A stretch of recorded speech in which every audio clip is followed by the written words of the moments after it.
Okay, so lucky for you, chapter 3 ends our first chapter on neutral geometry with two theorems that don't take long to talk about. So you're thinking, wow, it's awesome.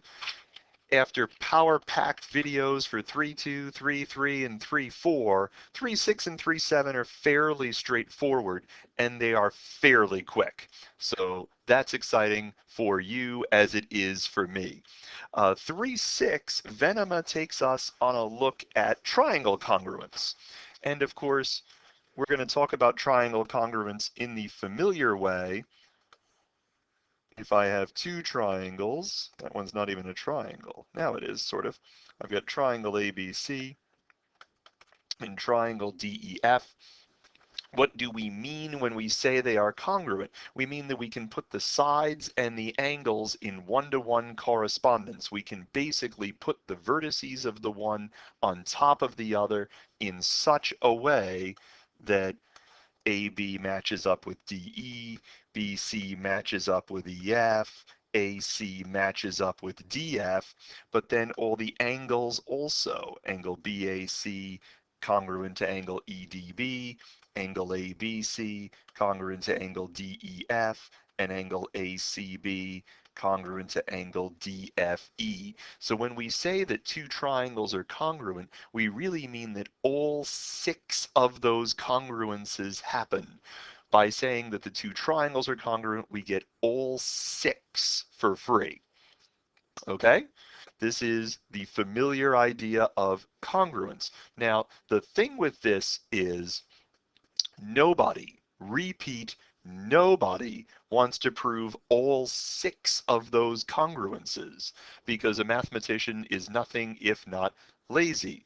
And so what do we do instead? Well, it turns out that you don't need all 6 to show that all 6 happen. If you can get a smaller subset, sufficiently large, that does the job.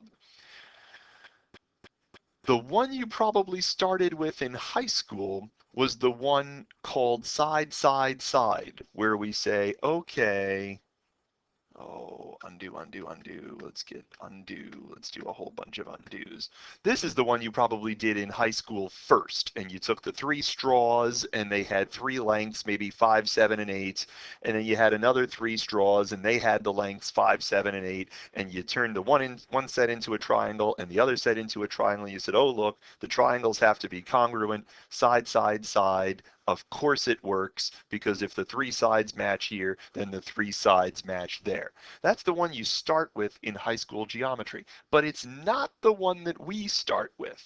We start with side angle side. Side angle side is the one that we take as our final axiom in neutral geometry.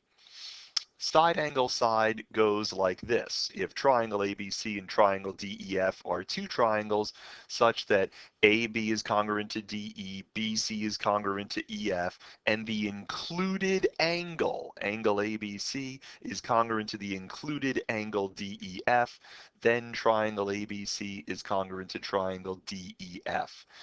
It's sort of the one that we pick as the one we assume will work. We have good reasons for assuming that it will work. I'm going to deal with a couple of questions on that. First, why do we have to assume this? Why can't we prove it? Well, in some metrics, this is obvious. But if I can take you to the taxicab metric for a moment, here, let's back up, add a slide. If I can take you to the taxicab metric for the moment, oh, let's build a triangle. Let's build this triangle where this side is of length 2 and this side is of length 2, and that's a right angle. Connect the dots. And then over here, we're going to build this triangle like so, where that's a right angle. If this is 1 and this is 1, then this segment here has length 2 in the taxicab metric, because to get from the one endpoint to the other, we go over 1 and up 1, that's 2. Similarly, this side is of length 2.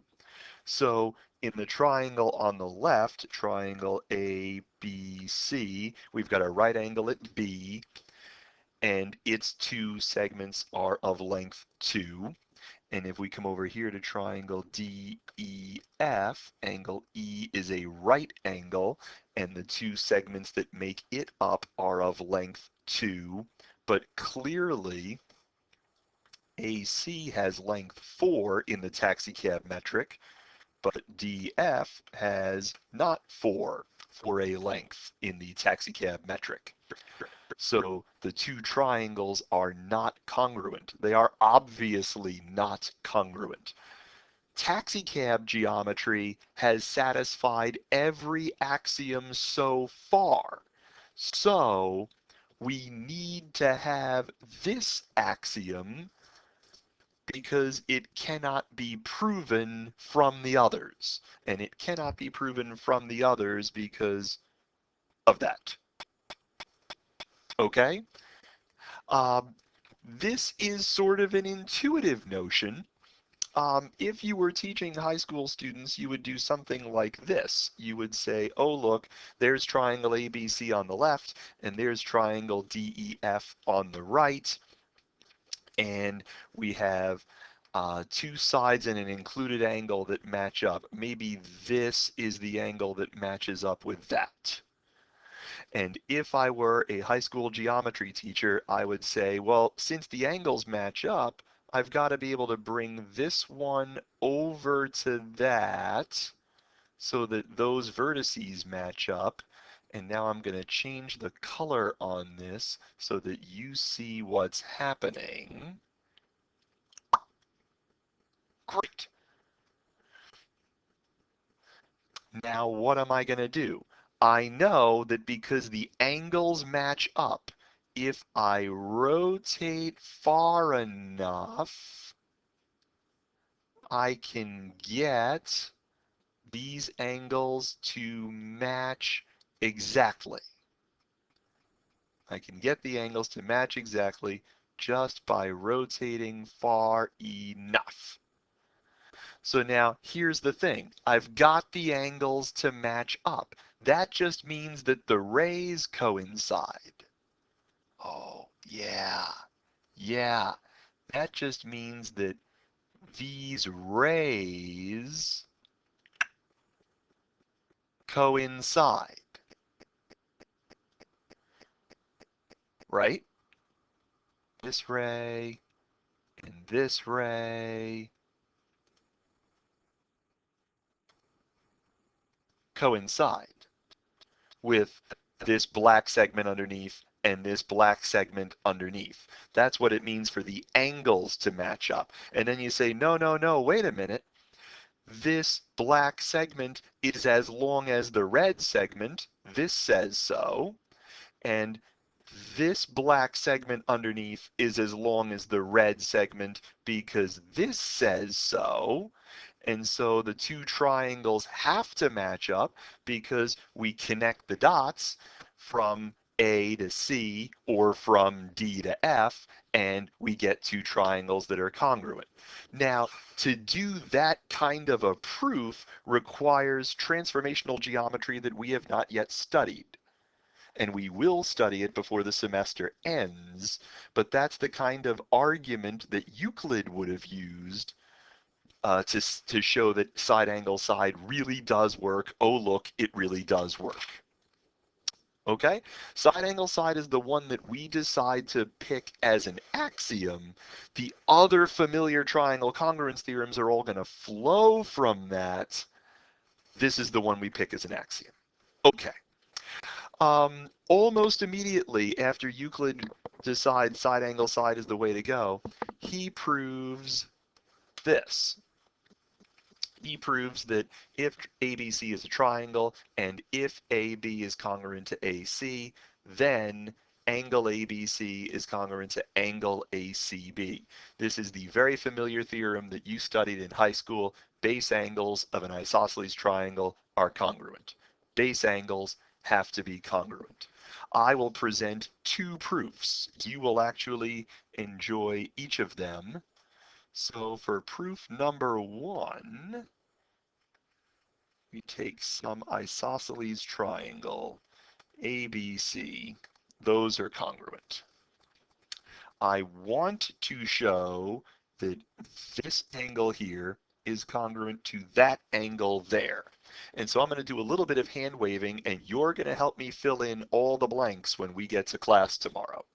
First things first, I'm going to draw in this ray right here, ray AD, and ray AD is going to be the angle bisector for angle BAC. And you're going to remind me why I can do that when we get to class tomorrow. Why can I draw an angle bisector? It's a good thing to remember. Then I'm going to argue that there has to be a point right there, call it E, such that E is between B and C. And you're going to remind me tomorrow what amazing thing we've studied guarantees that that has to be so. So here's the way the argument goes. This angle is congruent to that one. AE is congruent to itself. And so I have side angle side for triangle BAE and triangle CAE.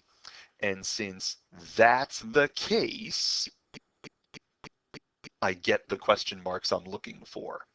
And you will finish that argument with me when we gather tomorrow. But you should think about why that is true.